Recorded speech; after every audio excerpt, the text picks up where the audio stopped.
That's where the $30 billion came from. And I think it's a fundamental point to make that every extra dollar we're spending on military hardware, weapons companies, warships, weapons, every single dollar we're spending on defence is a dollar that needs to be funded. And every single dollar is a dollar that could have been spent on something else productive, something else that employs people, something else that makes people more prosperous, helps our communities, helps our nation. And we should be having this national debate. But unfortunately, it's only the Greens that are asking the question in Parliament about defence expenditure increases. Only the Greens. Have not heard a peep out of Labor. So we're happy to be the opposition on this, Mr President, and actually ask this chamber to have a debate on whether we need to be spending an extra $30 billion over forward estimates on our defence expenditure, taking it to an arbitrary level with no justification, an arbitrary level of 2% of GDP. And where did that number come from? Where did the 2% of GDP come from? Well, it's absolutely crucial that as elected representatives of the Australian people, we debate and discuss and ask the hard questions of where their taxpayer dollars are spent. Now, this is being dressed up. This is industry policy dressed up as defence expenditure.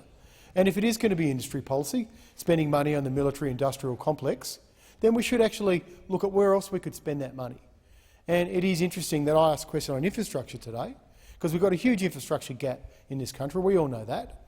What added benefits could we see on top of expending money on education, healthcare, all the other things that are important to our country? Where's the cost-benefit analysis on these kind of expenditures? Well, defence for some reason has been quarantined. And as I've said in this place before, it does strike me as odd that somehow there's a culture amongst elected representatives in here, a political culture of silence and perhaps even fear about asking questions about defence strategy. There's a lot of questions about where the money's going to be spent, how many jobs are going to be created, which state's going to get the industry, who's going to benefit the most. But where are the questions on whether this is actually the right strategy?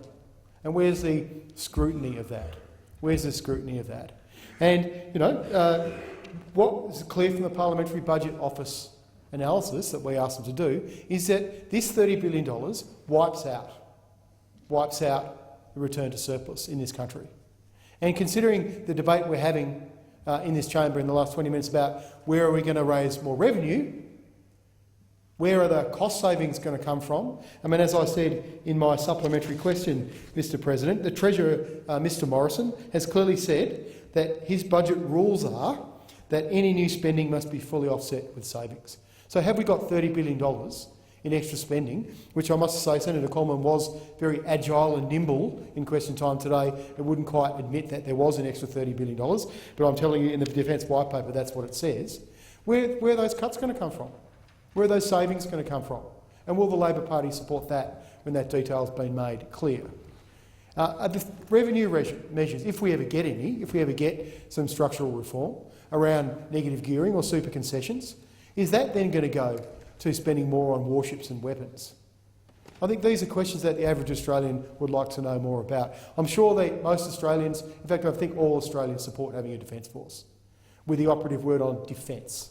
And there's a lot of stuff in this Defence White Paper, there's a lot of stuff in it, Senator Ryan, that spells offence to me. It spells more meddling in foreign wars, developing hardware like drones for foreign operations, submarines that can go to the South China Sea, frigates that can go to the South China Sea. We need to actually have a mature debate about this, and it needs to start now. Thank you.